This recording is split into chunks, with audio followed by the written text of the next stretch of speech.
नमस्कार, Byju's exam prep IAS Hindi platform पर आपका स्वागत है। दोस्तों, आज की बड़ी खबर में हम चर्चा करेंगे G7 का पीजीआईआई योजना। तो दोस्तों, यह योजना क्या है? यह बीआरआई योजना के काउंटर में क्यों इसे स्थापित किया जा रहा है और इस योजना की घोषणा के बाद चीन की क्या प्रतिक्रिया रही है और चीन की बीआरआई योजना क्या है और इस तरह से पीजीआईआई योजना के उद्देश्य, इसके कार्य, इन सब के बारे में चर्चा करेंगे। तो आइए, पहले एक महत्वपूर्ण सूचना है दोस्तों। Byju's exam prep IAS Hindi platform राष्ट्रीय छात्रवृत्ति परीक्षा आयोजित कर रहा है, जिसमें आप 90% तक स्कॉलरशिप प्राप्त कर सकते हैं। दोस्तों, इसके लिए 3 जुलाई सुबह 6 बजे तक आपको रजिस्ट्रेशन करना है।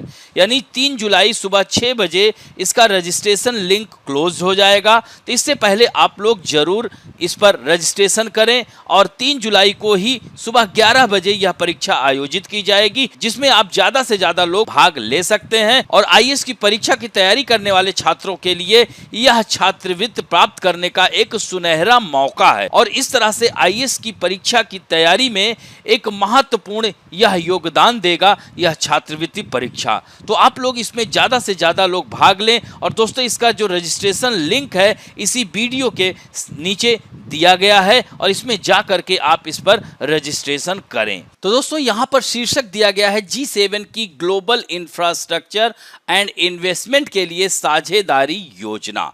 तो दोस्तों, यह जो खबर है चर्चा में, अमेरिकी राष्ट्रपति जो बाइडेन ने अपने G7 सहयोगियों के साथ ग्लोबल इंफ्रास्ट्रक्चर एंड इन्वेस्टमेंट, जिसे पीजीआईआई कहते हैं, के लिए महत्वाकांक्षी साझेदारी का अनावरण किया है। और दोस्तों, ये कहा जा रहा है कि चीन के बीआरआई के काउंटर के रूप में इस योजना को देखा जा रहा है। दोस्तों, बुनियादी ढांचे की इस योजना की घोषणा अगर बात की जाए तो पहली बार जून 2021 में यूनाइटेड किंगडम यानी यूके में की गई थी। दोस्तों, इस समय अमेरिकी राष्ट्रपति जोसेफ बाइडेन ने build back better world framework इसे कहा था। तो दोस्तों, यह पीजीआईआई है क्या? तो partnership for global infrastructure and investment project का ऐलान पहली बार जून 2021 में यूके के G7 शिखर सम्मेलन के दौरान हुआ था।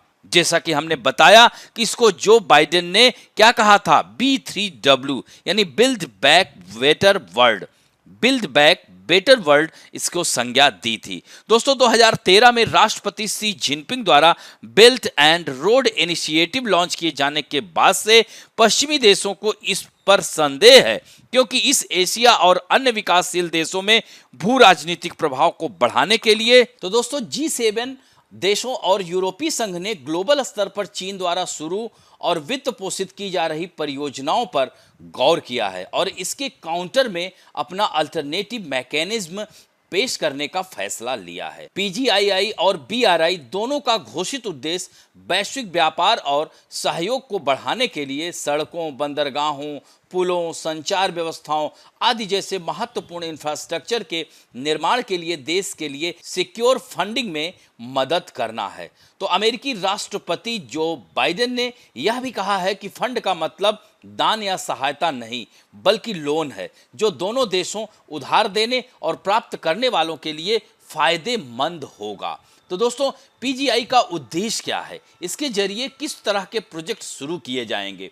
तो सभी प्रोजेक्ट के जरिए पीजीआई कह सकते हैं कि G7 ग्रुप का उद्देश्य जलवायु संकट से निपटना, क्लीन एनर्जी सप्लाई चेन्स के जरिए ग्लोबल एनर्जी सिक्योरिटी सुनिश्चित करना है। इसके जरिए ऐसे प्रोजेक्ट शुरू किए जाएंगे जो digital information and communication technology network को मजबूत करने पर ध्यान केंद्रित करेगी। और दोस्तों, इसका उद्देश्य है लैंगिक समानता को आगे बढ़ाना, ग्लोबल हेल्थ इंफ्रास्ट्रक्चर का निर्माण करना। जो बाइडेन ने पीजीआईआई के लिए उन प्रमुख प्रोजेक्ट्स का ऐलान किया है जो या तो शुरू हो चुकी हैं या शुरू होने वाली हैं। तो US international development finance corporation, जिसे डीएफसी कहते हैं, G7 देशों और ईयू के साथ सेनेगल में एक वैक्सीन फैसिलिटी के लिए $3.3 मिलियन का तकनीकी सहायता अनुदान डिस्ट्रीब्यूट कर रहा है, जिसमें कोरोना वायरस की लाखों डोज के निर्माण की संभावित वार्षिक क्षमता है। भारत में भी यूएस ने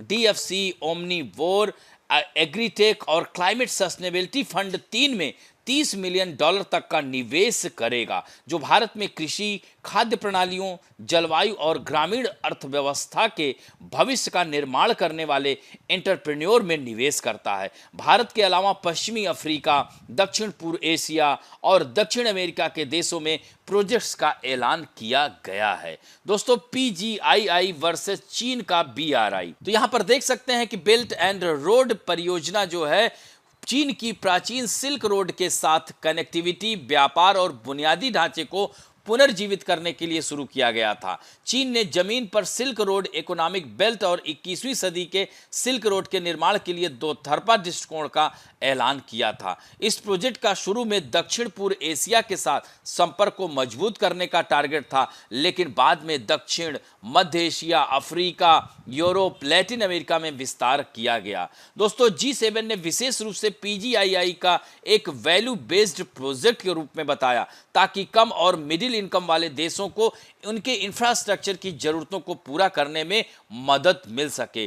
PGII ने क्लाइमेट एक्शन और क्लीन एनर्जी पर ध्यान केंद्रित किया है, जबकि चीन ने सौर, हाइड्रो और पवन ऊर्जा प्रोजेक्ट के साथ BRI के तहत कोयले से चलने वाले बड़े प्लांट बनाए हैं। दूसरी ओर G7 ने 2027 तक $600 बिलियन देने का वादा किया है। अमेरिका की financial service company Morgan and Stanley का अनुमान है कि उस समय तक BRI के लिए चीन की कुल फंडिंग 1.2 से 1.3 ट्रिलियन डॉलर तक पहुंच सकती है, जबकि वास्तविक फंडिंग अधिक होगी। तो PGII के तहत निजी पूंजी भी जुटाई जाएगी, जबकि चीन का BRI मुख्य रूप से स्टेट फंडेड है। तो इस तरह से इन दोनों में यह अंतर है। दोस्तों, BRI है क्या? तो चीन के राष्ट्रपति शी जिनपिंग ने 2013 में बेल्ट एंड रोड इनिशिएटिव की शुरुआत की थी, और इसका उद्देश्य था कि यूरोप में रोम से पूर्वी एशिया तक चीन से आने जाने वाले प्राचीन व्यापार मार्गों को फिर से पुनर्जीवित करना। इसके तहत चीनी सरकार ने विभिन्न देशों को इंफ्रास्ट्रक्चर प्रोजेक्ट के लिए लोन देने में मदद की, और कई मामलों में चीनी कंपनियों को काम करने के लिए ठेके दिए गए। इससे चीन को वैश्विक स्तर पर अपना प्रभाव जमाने में मदद मिली। हालांकि पश्चिमी और अन्य देशों में चीन की आलोचना उन देशों को अनसस्टेनेबल लोन प्रदान करने के लिए की गई थी जो उन्हें चुकाने में असमर्थ होंगे। दोस्तों, 2019 में चीनी विदेश मंत्री ने एक प्रेस कॉन्फ्रेंस में कहा था कि BRI के लॉन्च के बाद से चीन और BRI में शामिल होने वाले देशों के बीच व्यापार की मात्रा 6 ट्रिलियन अमेरिकी डॉलर से अधिक हो गई है, जिसमें 80 बिलियन अमेरिकी डॉलर से अधिक का चीनी निवेश है। तो दोस्तों, इस तरह से इस पर भारत का रुख क्या था? तो भारत ने इसका सीधे सीधे विरोध किया था। दोस्तों, अब बात आती है यहीं पर कि तो G7 द्वारा लॉन्च की गई परियोजना के बाद यह सवाल उठ रहा है कि क्या चीन की BRI परियोजना का मुकाबला यह कर पाएगा? तो BBC रिपोर्ट के मुताबिक भारत के इंस्टीट्यूट ऑफ इकोनॉमिक ग्रोथ के प्रोफेसर ने बताया कि चीन का पूरा फोकस अपने एजेंडे पर है और वो अभी काफी आगे चल रहा है। अब देखना यह होगा कि इसमें भारत की क्या भूमिका होगी, क्योंकि यह शुरू से BRI का कट्टर विरोधी रहा है। तो अब ऐसे में यही ध्यान देना होगा कि G7 आने वाले दिनों में क्या BRI का मुकाबला कर पाएगा। दोस्तों, G7 ग्रुप के कौन से देश ऐसे हैं जो BRI से संबंध रखते हैं? तो सीधे सीधे अगर बात की जाए तो 2019 में ही इटली, जो कि G7 का सदस्य है और वह BRI का हिस्सा बना। साल 2019 के दौरान ही चीन की इस पॉलिसी को एक विजन के रूप में बताया गया था, लेकिन ऑफिशियल तौर पर ब्रिटेन BRI का हिस्सा नहीं है। जर्मनी और फ्रांस ने BRI में सीधे तौर पर हिस्सा नहीं लेते हुए भी चीन के साथ रेल नेटवर्क और कनेक्टिविटी के लिए अन्य प्रोजेक्ट के निर्माण में भागीदारी की है। दोस्तों, PGII के ऐलान के बाद चीन की क्या प्रतिक्रिया रही है?